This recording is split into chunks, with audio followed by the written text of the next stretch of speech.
Karena bagi saya sebelum memutuskan anak-anak pindah ke Mesir itu kan sudah dilakukan persiapan banyak sekali. Beberapa di antaranya beberapa tahun sebelumnya tiap malam.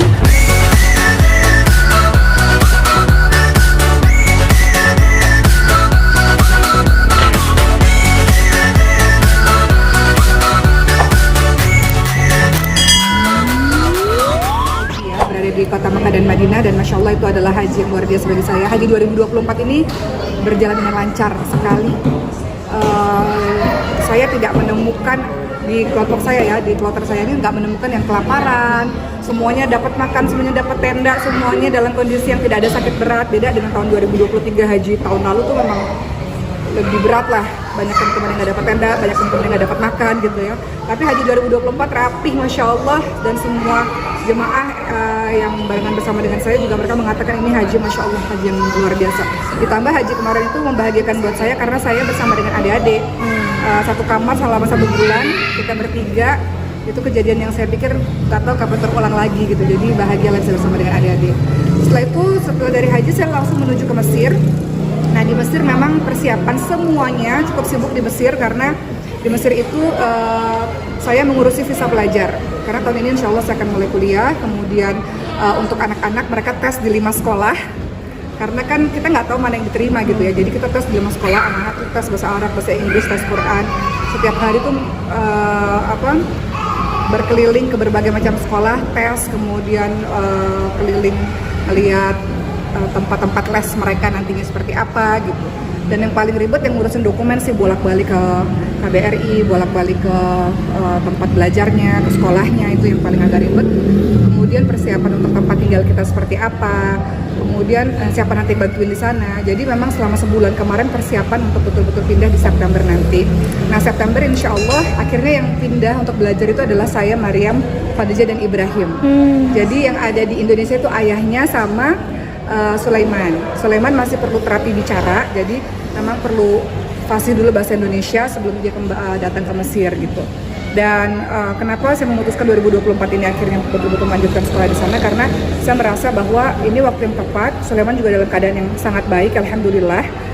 Paling tinggal terapi bicaranya aja. Kalau dia udah bisa bicara lancar, kita akan bawa Sulaiman juga ke Mesir gitu. Nanti anak-anak gimana Ustazah selama di Mesir sendiri? Nah, kalau mungkin di Mesir itu kan banyak liburnya ya, kalau sekolah-sekolah Arab itu. Jadi kayak libur di musim panas sekitar bulan Juli itu liburnya 3 bulan, ntar Desember libur lagi sebulan. Jadi ketika libur-libur itu, kalau nggak kami yang ke Indonesia, kalau nggak babanya sama Sulaiman yang datang ke Mesir gitu. Perbedaan di Mesir sama Indonesia gimana sih Ustazah selama tinggal di sana gitu? Perbedaan di Mesir dan Indonesia, anak-anak happy sih, karena bagi saya sebelum memutuskan anak-anak pindah ke Mesir itu kan sudah dilakukan persiapan banyak sekali. Beberapa di antaranya beberapa tahun sebelumnya tiap malam saya selalu bilang, "Nak, nanti kalian umur sekian kita akan pergi ke Mesir ya, Nak, akan sekolah di sana." Jadi biasanya mereka akan hitung waktu 2 tahun lagi ya Uma kita pindah, setahun lagi Uma kita pindah gitu. Jadi secara mental udah ada persiapan. Kemudian yang kedua, beberapa tahun sebelumnya kan memang udah bolak-balik ke Mesir, memperkenalkan anak-anak, ini loh Nak lingkungan Mesir, nanti tempat tinggal kita kayak gini loh Nak, nanti kalau pergi-pergi naik ini Nak, ada mallnya juga kok, ada ininya juga, masjidnya seperti ini. Jadi mereka udah terbiasa ngelihat Mesir gitu. Ketiga, persiapan saya sebelum bawa anak-anak ke Mesir itu, saya menyekolahkan anak-anak di sekolah Arab di Indonesia. Jadi mereka terbiasa dengan lingkungan Arab yang ada di Jakarta, sehingga ketika mereka di sana mereka nggak terlalu tershock ketika bertemu dengan lingkungan Arab. Jadi secara basic bahasa Arabnya udah bisa gitu. Kualitas sekolah anak-anak di sana seperti apa sih? Ya, Masya Allah, Masya Allah. Jadi memang untuk Maryam, saya masukin ke sekolah Azhar ya dari SD memang. Khadijah Ibrahim saya masukin ke sekolah internasional tapi Islam juga. Intinya bagi saya yang paling penting ya selain karakter dan sebagainya, yang paling penting itu Al-Quran. Sekolah itu harus ada Qurannya, fokus pada Quran, dan juga pastinya di sana menggunakan bahasa Arab dan bahasa Inggris gitu. Jadi 2 bahasa itu bagi saya bahasa yang paling penting pada saya sejak dini sih. Biaya anak-anak sekolah di Mesir sendiri beda banget sama Indonesia nggak sih? Mungkin lebih biaya mahal. Di Mesir tuh lebih murah dibanding di Indonesia. Biaya hidup lebih murah, biaya sekolah lebih murah. Kayak biaya sekolah tuh 1 tahun ya, sekolah 1 tahun itu Maryam itu 10 juta 1 tahun. 1 tahun nggak ada uang pangkal, nggak ada uang apa-apa. Jadi Indonesia ini mahal. Mahal. Indonesia ini mahal. Jadi ketika sampai di sana beli makan, semuanya buah-buahan, makanan, biaya hidup, semuanya biaya sekolah itu jauh lebih murah dibandingkan dengan Indonesia. Beda nggak sih? Udah ngalamin culture shock juga ya di sana ya, Oma? Mengalami culture shock kalau untuk anak-anak mereka udah terbiasa dengan lingkungan Arab sih, lingkungan Arab, jadi nggak terlalu culture shock. Culture di sana sendiri? Nah kalau ibu memang seneng Quran kan, jadi di mana ada Quran ibu pasti mau ikut bareng gitu. Jadi ibu juga kayak nanti September ibu akan bareng lagi, tapi ibu pasti akan pulang pergi lebih sering sih. Gitu. Culture kan juga berbeda, Uma. Culture sendiri sama Indonesia. Kami ketika berada di Mesir, kita kan ada pesantren di Indonesia. Nah di Mesir sebenarnya kita udah buat juga pesantren itu, gitu. Jadi udah ada kakak-kakak santri di sana. Saya tinggal satu gedung sama pesantren kami yang ada di sana, gitu. Jadi kakak-kakak santrinya itu bersama dengan saya tinggalnya bareng-bareng. Jadi anak-anak nggak terlalu kesepian, ada lingkungan Indonesia juga. Jadi mereka ngerasa ya udah happy aja. Untuk kehidupan sehari-hari sendiri berbeda banget nggak sih, Uma, di Indonesia sama Mesir mungkin? Kehidupan sehari-hari beda banget? Nggak beda banget. Pertama, saya tinggal satu gedung bersama dengan kakak-kakak Indonesia yang karena kita punya cabang pesantren di sana. Jadi setiap hari ya sama kakak-kakak di Indonesia juga. Paling sekolah baru ketemu sama teman-teman di sekolahnya. Paling beda cuman sekedar bahasa sih dan budaya sedikit. Cuman anak-anak nggak terlalu ngerasa culture shock karena dia sudah terbiasa dengan budaya Arab. Kayak di sini kan Maryam Khadijah tuh sekolah di sekolah Arab yang nationality-nya tuh ada Mesir, ada Palestina, ada Irak dan lain-lain. Jadi mereka udah terbiasa dengan lingkungan itu. Siap ninggalin Ricis juga ya berarti, Uma ya? Kangen sama adik-adik nggak sih sama dokter Cindy juga? Kalau adik-adik, saya pikir karena di Mesir kan bukannya nggak pulang-pulang kan, beberapa bulan sekali pulang kan ada Sulaiman juga gitu, ada pekerjaan yang harus saya selesaikan juga di Indonesia, ada sekolah dan pesantren yang harus saya kunjungi. Jadi bukan suatu hal yang nggak pulang-pulang gitu, enggak gitu, pasti akan pulang pergi juga. Tapi berat nggak sih ninggalin si bungsu nih di sini, mungkin bisa dibilang? Pertama, kalau dibilang berat, nggak ada ibu yang nggak berat. Pengennya sih semua anak dibawa semuanya gitu ya. Cuman Sulaiman ini kan harus terapi bicara bahasa Indonesia. Kalau di Mesir itu belum ada terapis bicara bahasa Indonesia gitu. Saya harus memastikan Sulaiman bisa dulu ngomong bahasa Indonesianya, baru pindah ke negara lain. Dan bagi saya ngerasa insya Allah aman ninggalin Sulaiman karena Sulaiman dalam keadaan yang sehat, alhamdulillah. Dia hanya tinggal terapi bicara aja gitu. Jadi ada bapaknya juga, ada beberapa pengasuh juga yang akan menjaga Sulaiman, dan kita semua udah bagi tugas bahwa Sulaiman sudah tahu kapan harus ke rumah sakitnya, jadwal rutinnya gitu ya. Kemudian sekolah Sulaiman sebenarnya padat sih, dia sekolah, kemudian dia terapinya banyak banget gitu. Jadi kalau dibilang sedih nggak sih ninggalin, ya pasti ada sedih. Cuman saya berkonsentrasi dulu karena Sulaiman kemarin kan sudah full konsentrasi nih ketika dia lahir sampai sekarang ini sudah full konsentrasi dengan Sulaiman. Sulaiman sudah dalam keadaan baik. Sekarang saya konsentrasi kepada pendidikan kakak-kakaknya dulu gitu.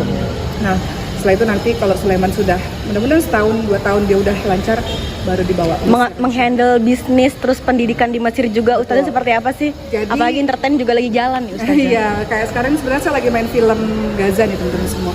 1 bulan di Indo, 1 bulan main film, terus nanti ke Mesir gitu.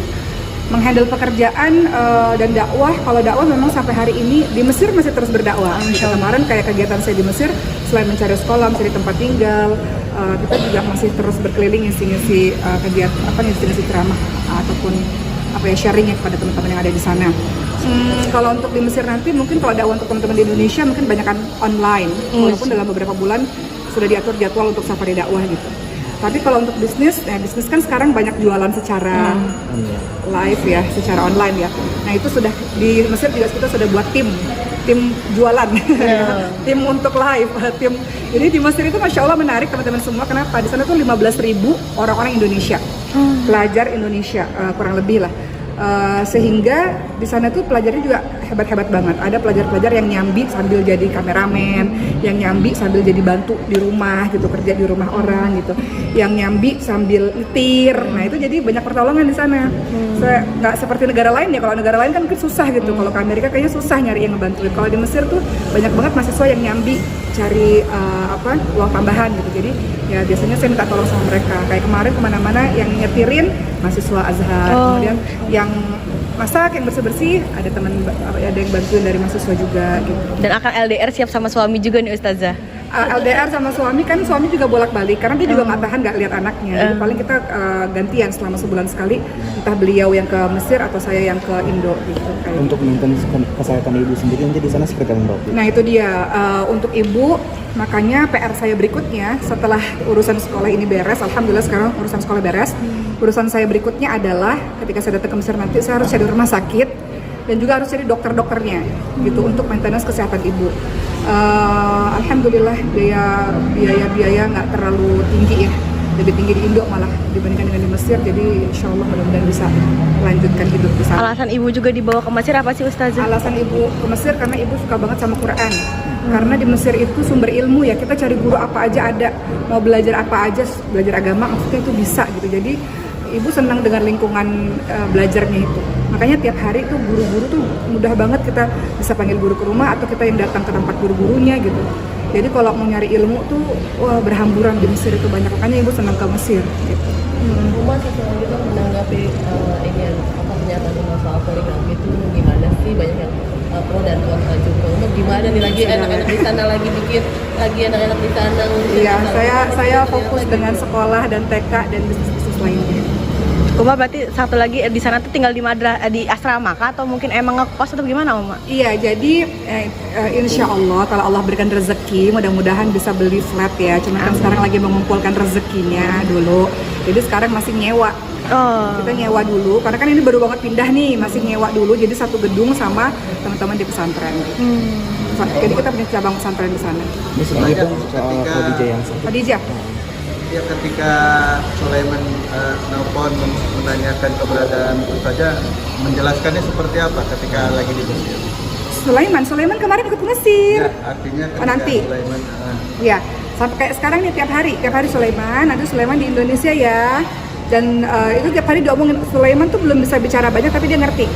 Jadi dia selalu nggak mau gitu, dia agak sedih gitu. Cuman saya bilang Sulaiman akan di Indonesia nanti sama Baba, sama kakak-kakak, di Sulaiman sekolah dan sebagainya. Tapi insya Allah lah, memang namanya menuntut ilmu harus ada yang dikorbankan sedikit ya untuk langkah yang lebih baik di kemudian hari gitu. Dan toh ini juga nggak selamanya kok. Toh ketika Sulaiman dalam keadaan yang bicaranya udah lebih baik, karena sekarang terapinya juga udah bilang Sulaiman masya Allah perkembangannya luar biasa. Kita akan bawa juga Sulaiman ke Mesir insya Allah. Sulaiman kan masih di TK Maha. Untuk Khadijah seperti apa perkembangan kesehatan? Oh iya, di Mesir juga anak-anak senang banget karena mereka tuh ngerasa kayak di Indonesia juga mirip-mirip lah, nggak terlalu beda jauh. Mereka udah mulai aktif les berkuda kemarin waktu di Mesir, dan berkuda di sana juga murah banget gitu ya, nggak kayak di Indo agak mahal dikit gitu. Jadi mereka les berkuda, mereka les berenang, mereka les gimnastik, gitu. Kayak gitulah. Khadijah juga sakit. Iya, sakit gimana nih? Perkembangan kesehatan. Kalau sakit itu juga hal yang namanya anak-anak pasti ada masanya sakit, ada masanya sehat, dan kalau satu anak sakit biasanya yang lainnya ikutan sakit gitu. Ketika di Mesir juga sempat sakit juga sebenarnya, cuman karena alhamdulillah lah karena kecapean aja sih. Di Mesir tuh kehidupannya jauh lebih sibuk kayak dibanding dengan di Indo ya kayaknya. Panasnya juga beda ya Uma? Panas tuh yang bikin Marian juga sempat mimisan gitu, karena kan mungkin ini lagi musim panas ya. Jadi memang dibilang panas banget, ya lagi panas saat ini. Cuman saya bilang sama anak-anak, nah di Mesir itu nggak selamanya panas kok. Nanti kita datang September, Oktober, November tuh udah masuk musim dingin. Jadi kita siap-siap baju dingin kayak gitu. Jadi ya paling ya beda ya soal cuaca ya. Kalau ini kan cenderung stabil gitu kan, hangat gitu. Tapi kalau di sana panas ya panas, dinginnya dingin gitu. Diagnosa sakitnya Khadijah sampai dirawat apa sih Uma? Khadijah kelelahan aja sih. Dia kelelahan, dia kecapean lah namanya anak-anak. Berarti panas apa gitu? Iya. Tadinya Marian dulu yang sakit, habis itu Khadijah, biasa gitu sih giliran-giliran, tapi insya Allah baik-baik aja insya Allah. Bukan satu hal yang berat lah insya Allah.